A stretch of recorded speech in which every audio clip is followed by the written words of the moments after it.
Hello and welcome back to my channel. My name is Blair Lamb and I make videos about lifestyle, motherhood, travel, and lately a lot of home content because we have just moved.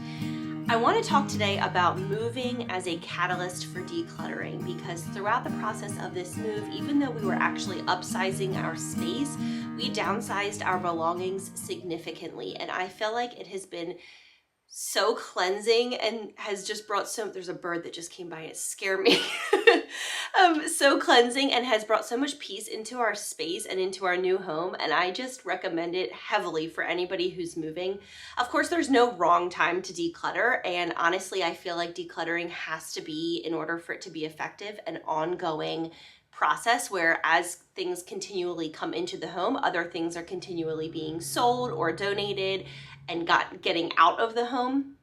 But I do think there's something particularly special about the moving process as it relates to decluttering. I think it creates an environment where physical items are already all being moved, and so it's a really good time to get rid of stuff you do not need. So if you are moving or thinking about moving, you are not going to want to miss this video. Many of the concepts or theories that I'm going to talk about in this video are directly from a woman named Dawn Madsen, who has the YouTube channel The Minimal Mom. I have watched nearly all of her videos and I absolutely love her approach to minimalism because she calls herself a family minimalist. And she doesn't live in a stark white box with hardly any belongings. She has the things that she needs and nothing else. And I really can understand that. She has 4 children, so there's toys and school related stuff and all that kind of thing. She has a kitchen that is full of, what you need to cook for a family of 6. But she doesn't just have clutter. Her home environment is very clean, it's very cozy, it's not sterile. I just really look to her as sort of my North Star decluttering guru. So if you are looking for someone like that, I am not that person, but I will share what I've learned. She is definitely that person, so I will link her channel below. You will love her. So I wrote down sort of the 4 main opportunities that are just built into a move as far as decluttering that don't really exist otherwise outside of moving. So just when you have decided in your family and you've thought, okay, I think we're planning on moving, that is the best time to start decluttering, because eventually, even if you haven't found a house yet, haven't decided what city you're moving to yet, or whatever other decisions need to be made, if you have made the decision that most likely you will be moving, you already have made that one step in the direction towards a change, environmentally. And so that is such a good time to start the decluttering process. We had been looking for a house for about 3 full years by the time that we found the one that we just moved into a month ago. We had been living in another home that we loved, but we were starting to feel like we had outgrown it. There were some things that we were looking for, some more outdoor space, a more community-oriented neighborhood, just a few different things that we found in the home that we recently purchased. But while we were in our other home this past January, I said this year in 2023, it is such a major goal of mine. In fact, it was on my New Year's goals video to move. This is the year. I'm ready to do it. I'm ready to do it. And so with that in mind, I went ahead and started the decluttering process. And what I did was I just went room by room, closet by closet, drawer by drawer, bin by bin. Little by little, I would spend a few minutes every day, usually about 20 or 30 minutes a day, and just slowly but surely tackle different spaces in our home. And it took from January right up until we moved in June. And I did actually complete a whole house declutter where I went through absolutely everything in our house. The garage, everything. The method that I think works best for decluttering, which is again something that I've learned from Dawn, is what she calls the onion method, which basically means that instead of going into a space and getting rid of every single thing that might be extra, start with the obvious things in the home. And so things like trash, things that are broken, they don't fit anymore, they have holes in them, they're worn out, they were from a period of time that you no longer ever use them. Things that are just very obvious are sort of like the outer layer of the onion. And so those sorts of things are the things that I got rid of right and left. kids' clothes that were, well, I'll get to kids' clothes, that's not totally true. Clothes that were, my clothes that no longer fit or were out of style or didn't make me feel good, those were easy to get rid of. Same for my husband, got rid of all of those. I don't know, things, broken toys, got rid of those. Air mattresses that were, had multiple holes in them, got rid, like all that kind of stuff. It was not a big, it didn't take a lot of work. So that's like the outer layer of the onion. Then you move into things that require maybe a bit more of a decision process, and you have to sort of think through, maybe it's a little harder to get rid of these items. Maybe you use them once in a blue moon, or maybe your fantasy self uses them, which is sort of the person that you wish you could be if you had more time or you had more energy, or the person you imagine yourself to be that you aren't actually. So for me, that was things like home exercise equipment. I belong to a gym. I really like working out at the gym. I really don't like working out at home. Even though in my brain I'm someone that works out at home, in practice I'm not. Got rid of all of that. Another thing was I went through a few years where I really loved essential oils and they were completely a hobby for me.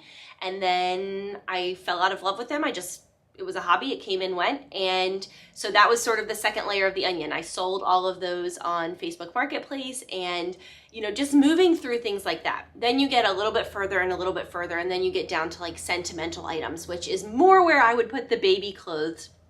Those were not easy for me. That was something that I just had to really feel my feelings, but just move through it anyway.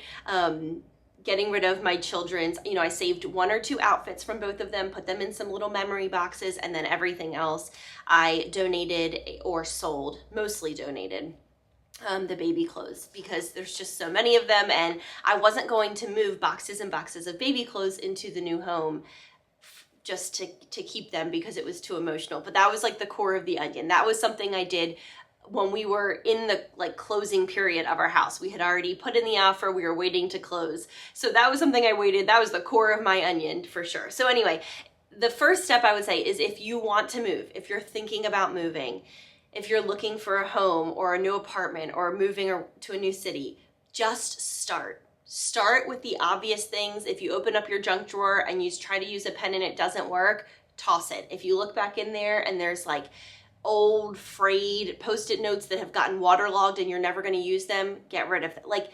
Just obvious things, and then work your way in. And it does get easier. One thing Dawn talks about a lot is building up those decluttering muscles. And when she first mentioned this, the first time that I heard her mention this, I didn't exactly know what she was talking about. But now that I've completed this 4-step process I'm telling you about today, and I really have decluttered every area of our home and continue to do so, I know that she's right. You do get better. It gets easier. You start to realize you really don't miss this stuff. And so it makes a lot of sense to just go ahead and get rid of it. So that's that. So the first step is if you want to move, just start the process using the onion method, where you start with the easier, more obvious things and move towards the more difficult, more sentimental items. The second thing is if you are selling the home that you're in order to move, while you are staging your home and getting it ready to sell, don't just shove things in cabinets or shove it in your garage or whatever. Actually declutter as you're staging it.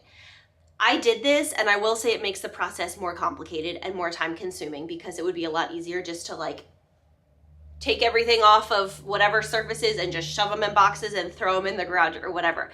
But instead of doing that, I really did, as I was going room by room and depersonalizing the spaces and getting it ready for showings, I actually was decluttering as well. So that's a great opportunity, again, when you're getting rid of all the fluff anyway for potential buyers to see your home.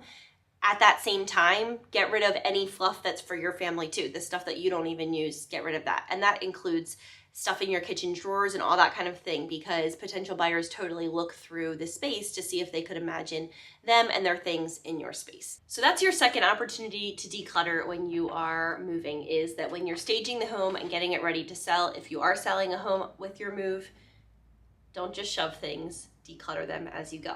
Okay, the third opportunity to declutter is while you're packing up your items. This is probably, I think, the best opportunity to declutter, because you are mentally choosing what you want, what's worth your time, your effort, if you're hiring movers, your money, to move one object from one location to another location. And so if that object does not get used, if you have a kitchen appliance that you never use, or if you have a whole bunch of cocktail dresses that you never wear, or you have anything like that, this is when I was like, I have got to get rid of and let go of these baby clothes. I'm not bringing, it was 6 or 8 massive big totes full of baby clothes, and I was not about to pack those and move them and then have to deal with them at now a second location. Absolutely not. So I think this is the absolute best time to declutter. When you are putting things in boxes, when you are putting things in your car, when you are loading up to move to a new space and you are starting to condense your belongings down so that they're easier to move, don't take anything that you don't need. I really like the Minimalists. It's a set of 2 guys, they're friends, and they talk about, if you have ever looked into minimalism, you probably heard of these 2 guys, the Minimalists. And they talk about the 20 rule, where if you could replace something for less than $20 in less than 20 minutes, then just get rid of it. And I find that that is very freeing for certain items, especially for me, kitchen items, because I really like to cook. And there are definitely items in my kitchen that get very little to no use, but I always think, what if? What if I really want to do X, Y, or Z, or bake or cook this, and I'm not going to have it? So a good example is I had a springform pan, which is what you use to make cheesecake. And I have made a cheesecake one time in the 8 years that we've been married. And I don't even really like cheesecake that much. I like it, but I don't make it. It's just not something that's in my regular repertoire of making at all. I've made one cheesecake. And so I came across this springform pan. It's not really that small, it's pretty large. And I just was hemming and hawing on whether I should get rid of it, whether I should donate it. I didn't know what to do with it. And this rule came to mind. And I thought, first of all, in my neighborhood, I have lots of friends. Surely one of them has a springform pan. So for free in less than 20 minutes, I could replace it. But then I thought I could drive to Walmart. I bet it's probably 12 or 13 bucks. If there ever came a day where I absolutely needed to buy a springform pan, I could do that. We have multiple thrift stores, Goodwills around here. Places like that. I'm sure there's springform pans in there. So absolutely in less than 20 minutes for less than $20, I could go get a springform pan. So I let it go. And I did the same thing with many, many items. So when you start getting into the mentality of, I don't actually have to maintain and store everything I ever might need in my life in my own home, I can use my community, I can access friends and family's kitchens if I need to borrow something from them. I can go to thrift stores very easily. Thrift stores are always chock full of all kinds of kitchen stuff.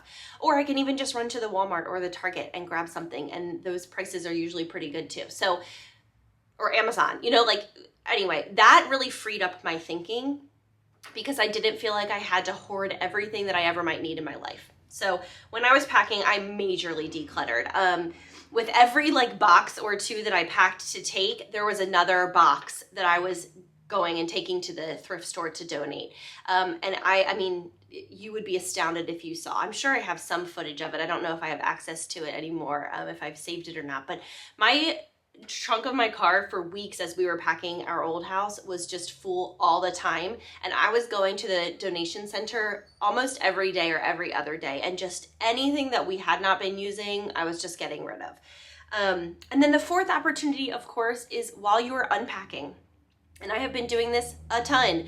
While I've been unpacking and settling into our new house and putting things in cabinets and things like that, if anything slipped through the crack the previous 3 times that I went through our items, those things are going too. They're going right on Facebook Marketplace to be sold. They're going and getting dropped off at the donation center. This stuff is getting out of my house. We had an big light bulb moment with regards to children's toys throughout this move, because as we were packing and staging the house, we put away most of the kids' toys and just left out a handful of their favorites. And they never asked about the ones that we put away. They didn't notice that they had been put away. They weren't whining for those toys or asking for those toys in any way, shape, or form. And so when we got to the new house, those toys got opened back up. And of course, initially the kids were excited to see these toys because they felt new. But within a couple of days, they just were clutter.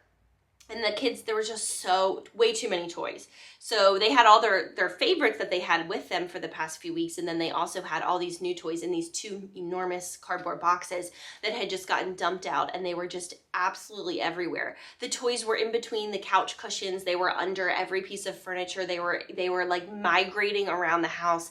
I swear they get like a life of their own, these toys. It's like Toy Story in our house. And so finally I was like, enough. It's enough. The kids are so happy with fewer toys. I actually feel like they play better together. There's less fighting. They're less overwhelmed. They're less overstimulated. And as I've looked into more of the like minimalist side of things, I'm learning that there's science to back that up, that kids actually do better in a less stimulating, less overwhelming environment often with fewer toys, which makes sense to me. So I ended up getting rid of nearly all of those 2 big boxes. I took them to our local donation center where 100% of the proceeds of that donation center is poured right back into the county I live in. So it's very community oriented, which I love. And I hope that those toys bring some other kids just amazing memories and happiness. Our kids are always getting new toys. You know, that's the thing about decluttering. I feel like especially with kids, it has to be an ongoing process because every birthday and every holiday, there's toys, there's goodie bags from other kids' birthdays. They bring things home from school. There's just there's a constant influx of stuff. And so to me, if you don't also have a constant flow of things leaving your house, it really does just build up to be way too overwhelming. So those are the 4, I think, really awesome opportunities if you are moving. 1, if you're thinking about moving, just start the onion method and start decluttering. Then if you're staging a home to sell, don't just shove things away, actually declutter. Then when you're packing the home, and then when you are unpacking the home. But it really is continual. Just yesterday, I was just doing a quick clean out of my car. I really like to keep my car very clean, but you know, things build up. So I took probably 20 minutes yesterday to go through my car, and there was tons of stuff in there that just needed to go. There were kids' toys that had accumulated in there, Happy Meal toys, stuff like that. I'm like, that can go, that can go, that can go. I was getting our cleaning closet kind of more set up so that I could utilize it, and there were some things in there that needed to go. It's every day. And once you get into that mindset, and you really have built up those decluttering muscles, so to speak, it becomes very easy to quickly identify things that you no longer need, that you no longer want to manage. And that's something that Dawn talks about a lot, is the concept of inventory in your home, and the fact that everything that you own and that is in your space, you have to manage as if it is inventory. And even things that you put in boxes, you still have to make sure, you know, it's not in too hot of a space, or it's not in too cold of a space, or it's not getting wet and water damaged. And she's always talking about, there's this mental silent to-do list that always presses down on you with the inventory in your home. But if you can reduce that inventory, you have less on your mind. You have less to take care of. And it is so, so true. We've enjoyed our home so much, just this new home so much. And I know that one reason is there's so much less stuff. This new home is larger than our old home and has so much more storage. Many more closets, more cabinets, bigger closets. The kitchen has 3.5 times more cabinets and drawers than our old one. And yet, I will tell you that in our kitchen, there are 4 or 5 drawers and cabinets that are completely empty. Maybe even more. I can think of 1, 2, 3, 4, 5, 6, 7, 8. There might even be between like 8 and 10 drawers and cabinets that are completely empty in our kitchen. That's mind-blowing to me. Blair of years past would have found stuff to put in there. But now I'm like, we don't need anything in there. In the kids' closets, you should see their closets. There's just empty racks, empty storage space. It's so nice to have that, so that as time goes on, if ever we need more space, we have it, but we're not just filling it up. That was one thing that Riley and I talked about a lot, moving into a home that was larger, is about 1,000 square feet larger than our old home. And we talked about that a lot. With the increase in space, I don't want that to mean an increase in stuff. We're still just the same 4 people. We don't need 1,000 square feet more stuff. So let's really try to go the other direction, and we have. So this is my encouragement to you. Whether you're moving or not, these tips can really help you. I think you can just sort of start room by room, onion method, build up those decluttering muscles. Watch all of Dawn's videos. She is so inspiring. I love the way she talks about things and minimalism and family minimalism, and it's not super extreme. I think it's just keeping things in your life that you actually use and not keeping a bunch of junk that you don't use that weighs on you mentally. So I will say, coming out the other side of a whole house declutter and coming out the other side of a move, it is amazing to wake up in a home that's not stuffed full of stuff that we don't need or use. It's just an amazing feeling. It truly is. So I encourage you to do the same if you're interested. Thank you for following along and watching. Make sure to subscribe to this channel for more and like this video if you enjoyed it. I will see you guys next time. Happy decluttering.